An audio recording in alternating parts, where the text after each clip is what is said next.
আজকের ভিডিওতে আমরা কতগুলো সংখ্যাকে ছোট থেকে বড় বা বড় থেকে ছোটতে কিভাবে ক্রমান্বয়ে সাজানো যায় তার কতগুলো সহজ পদ্ধতি শিখব।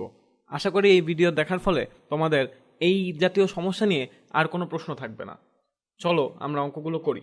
ধরো আমার প্রথম সংখ্যাটি হচ্ছে 35.7 শতাংশ, দ্বিতীয় সংখ্যাটি হচ্ছে 108.1 শতাংশ, তৃতীয় সংখ্যাটি হচ্ছে 0.5, পরের সংখ্যাটি হচ্ছে 93/13 এবং সবার শেষের সংখ্যাটি হচ্ছে 1/68 খেয়াল করো, এই সংখ্যাগুলো এক একভাবে প্রকাশ করা, কোনোটি শতাংশতে, কোনোটি দশমিকে, কোনোটি প্রকৃত ভগ্নাংশে, আবার শেষেরটি অপ্রকৃত বা সমস্ত ভগ্নাংশে। এখন এই ভিন্ন ভিন্ন সংখ্যাগুলোকে আমরা ক্রমান্বয়ে সাজাবো, কিন্তু এই জন্য আমাদেরকে একটা কাজ করতে হবে, সেটা হচ্ছে এই সংখ্যাগুলোকে আমরা একই পদ্ধতিতে সাজাবো। অর্থাৎ সবগুলোকে হয় আমরা শতাংশে নিয়ে যাব, অথবা সবগুলো সংখ্যাকে আমরা দশমিকে নিয়ে যাব। আমি আপাতত তোমাদের এই সংখ্যাগুলোকে দশমিকে নিয়ে গিয়ে দেখাচ্ছি। আসো প্রথমে আমরা 35.7 শতাংশকে দশমিকে নিয়ে যাই। 35.7 শতাংশকে দশমিকে নিতে হলে আমাদেরকে এই সংখ্যাটিকে 100 দিয়ে ভাগ করতে হবে। এটি একটি খুবই সহজ পদ্ধতি, এটি যে কোনো শতাংশের ক্ষেত্রেই প্রযোজ্য। অর্থাৎ যদি তোমরা কোনো শতাংশ চিহ্ন দেখো, তাহলে শতাংশটি উঠিয়ে তোমরা সংখ্যাটিকে 100 দিয়ে ভাগ করলেই উত্তর পেয়ে যাবে। 35.7কে আমরা 100 দিয়ে ভাগ করে পাই 0.357। তোমাদেরকে আরেকটি সহজ পদ্ধতি শিখিয়ে দিই। কোনো সংখ্যার পরে শতাংশ থাকলে সংখ্যার দশমিকটিকে তুমি 2 ঘর সামনে আগিয়ে দিলেই উত্তর পেয়ে যাবে। যেমন 35.7 শতাংশের দশমিককে তুমি যদি 2 ঘর আগিয়ে 0.357 লেখো, তাহলেই উত্তর পেয়ে যাবে। আরেকটি দেখাই, 5 শতাংশ, এটির দশমিক যদি তুমি 2 ঘর আগিয়ে 0.05 লেখো, তাহলেই তুমি 5 শতাংশকে দশমিকে নিয়ে যেতে পারো। দশমিকে নিয়ে গেলে উত্তরটি দাঁড়াবে 0.05। এই সূত্রটি বা সহজ পদ্ধতিটি যে কোনো শতাংশের ক্ষেত্রেই প্রযোজ্য। তাহলে দেখো, আমরা 35.7 শতাংশ থেকে পেলাম 0.357। 108.1 শতাংশের বেলাও একই কথা প্রযোজ্য। সহজ পদ্ধতিতে 108.1 শতাংশের দশমিককে 2 ঘর আগিয়ে যদি 1.081 লেখো, তাহলেই উত্তরটি পেয়ে যাবে, তাহলেই সংখ্যাটি দশমিকে চলে আসবে। আসো আমরা পরের সংখ্যায় যাই। 0.5 যেহেতু দশমিকেই আছে, এটি নিয়ে মাথা ঘামানোর কোনো দরকার নেই। পরের ধাপে যাই। এখন আমাদেরকে একটি ভগ্নাংশ 93/13কে দশমিকে নিয়ে যেতে হবে। এটি করার পদ্ধতি হচ্ছে হর দিয়ে লবকে ভাগ করা, তাহলেই এটি দশমিকে চলে যাবে। অর্থাৎ এখানে তোমাকে 93 দিয়ে 13কে ভাগ করতে হবে। আসো আমরা ভাগ করি।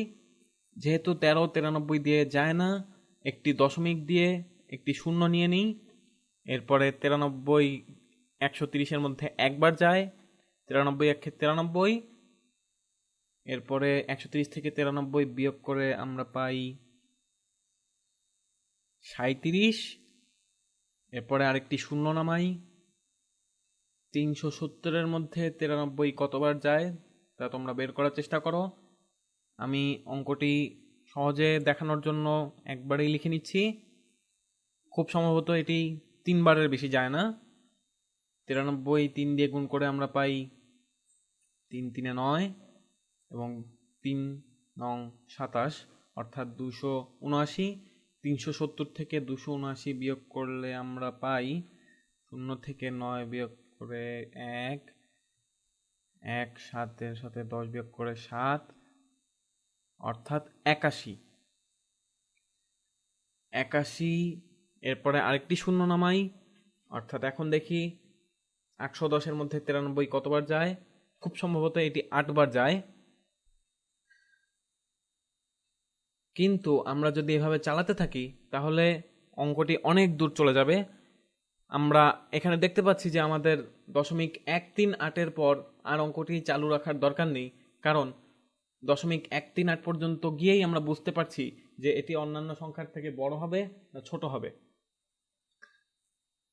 আসো আমরা পরের ভগ্নাংশে চলে যাই। 1 সমস্ত 68 ভাগের 7 ভাগকে এখন আমরা দশমিকে নিয়ে যাব। এখন সমস্ত ভগ্নাংশকে দশমিকে নিতে হলে প্রথমে আমাদেরকে এটিকে একটি অপ্রকৃত ভগ্নাংশে নিয়ে যেতে হবে। এই পদ্ধতিটি দেখানোর জন্য তোমাদের অনেক জায়গার প্রয়োজন হবে, সেজন্য দাঁড়াও আমি জায়গাটা মুছে নিই। খেয়াল রেখো, এই সমস্ত ভগ্নাংশকে তুমি বিভিন্নভাবে দশমিকে নিয়ে যেতে পারো, তবে আমি সবচেয়ে সোজা পদ্ধতিটি দেখাচ্ছি। আসো আমরা পদ্ধতিটি দেখি।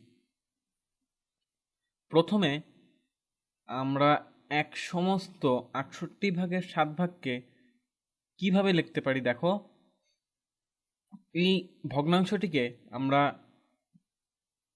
আরেকটি পদ্ধতিতে লিখতে পারি, সেটি হচ্ছে 1 যোগ 68 ভাগের 7 ভাগ।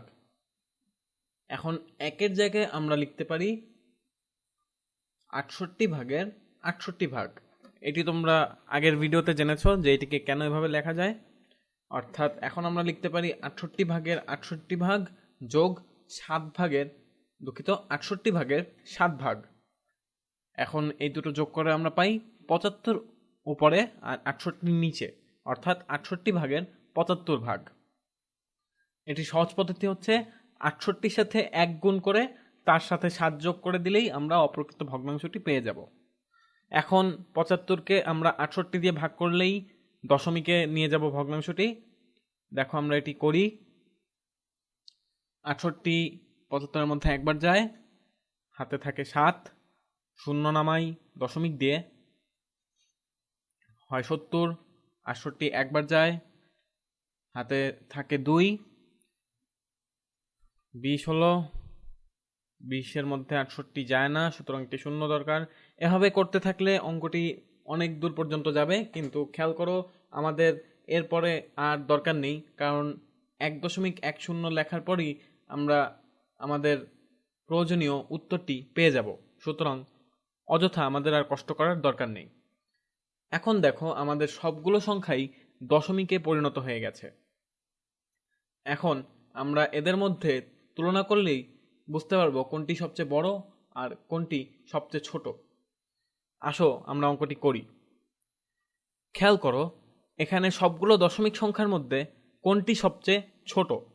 আমি এই অঙ্কটি সবচেয়ে ছোট সংখ্যা থেকে ক্রমান্বয়ে সবচেয়ে বড় সংখ্যায় সাজাবো। তাহলে এখন খেয়াল করো কোন সংখ্যাটি সবচেয়ে ছোট। এই সংখ্যাগুলোর মধ্যে 0.138 সবচেয়ে ছোট, সুতরাং এটিকে আমরা 1 নম্বর দিই। এর পরবর্তী ছোট সংখ্যাটি হচ্ছে, খেয়াল করো, 0.357, অর্থাৎ এটি হচ্ছে 2 নম্বর। 3 নম্বর সংখ্যাটি হচ্ছে 0.5, এর পরের সংখ্যাটি হচ্ছে 1.08 এবং সবশেষে সবচেয়ে বড় সংখ্যাটি হচ্ছে 1.10। অর্থাৎ আমরা ক্রমান্বয়ে ছোট থেকে বড়তে সাজিয়ে আমাদের সংখ্যার ক্রমগুলো পেয়ে গেছি। এভাবে তুমি যে কোনো সংখ্যাকে একটি নির্দিষ্ট চেহারার সংখ্যা, অর্থাৎ সবগুলো দশমিক অথবা সবগুলো শতকরায় নিয়ে গিয়ে তোমার প্রয়োজনীয় উত্তর বা প্রয়োজনীয় ক্রম পেয়ে যেতে পারো। আশা করি এরপর থেকে তোমরা এই অঙ্কগুলো খুব সহজেই করতে পারবে।